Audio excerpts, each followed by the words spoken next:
guys, welcome back to your YouTube channel Sonam Dhanya English Classes. I am Swastika. I am यज्ञ प्रकाश वाजपेयी। आज हम लोग कुछ महत्वपूर्ण शब्दों पर चर्चा करते हैं।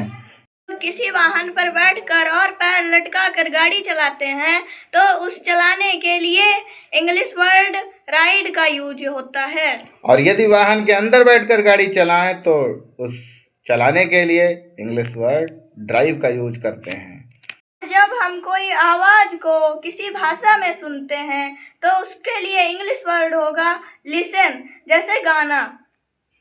लेकिन जब हम बिना भाषा की आवाज़ सुनते हैं उसे हियर कहते हैं, जैसे शोर की आवाज़, वाद्य यंत्रों की आवाज़। फाइट दो लोगों के बीच या समूह के बीच शारीरिक टकराव को कह सकते हैं। जबकि बैटल एक बड़े पैमाने पर संघर्षों में टकराव है जिसमें सेना या नौसेना जैसे सशस्त्र सेना बल संगठित होते हैं। वार दीर्घकालीन राष्ट्रीय युद्ध के लिए प्रयोग किया जाने वाला शब्द है। आइए इसके बाद हम आज पास्ट इंडेफिनिट टेंस पढ़ते हैं। पास्ट इंडेफिनिट टेंस की पहचान है हिंदी वाक्य के अंत में ता, था, ती, थी, ते, थे अथवा या, ये इत्यादि आते हैं। हाँ, इसमें वर्ब की सेकंड फॉर्म का यूज होगा, वो भी अफर्मेटिव सेंटेंसेस में। निगेटिव, इंट्रागेटिव इत्यादि में जो सेकंड फॉर्म होगी वो डिड के रूप में यूज होगी। जैसे वह वहाँ गया, He went there. मैंने उसे बुलाया, I called him. सविता ने खाना खाया, Savita ate the food.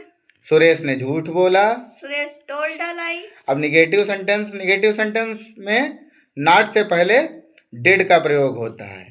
जैसे उसने यह नहीं लिखा, He did not write this. तुमने मुझे नहीं पढ़ाया, You did not teach me. उसने अंग्रेजी नहीं सीखी, He did not learn English. तुमने झूठ नहीं बोला। You did not tell a lie. क्या, अब इंट्रागेटिव फर्स्ट की बात करते हैं। क्या तुमने यह काम किया? Did you do this work? क्या उसने फूल तोड़े? Did he pluck the flower?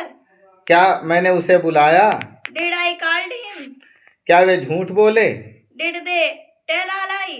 Interrogative second पर आते हैं, तुमने क्या किया? What did you do? वे यहाँ कब आए?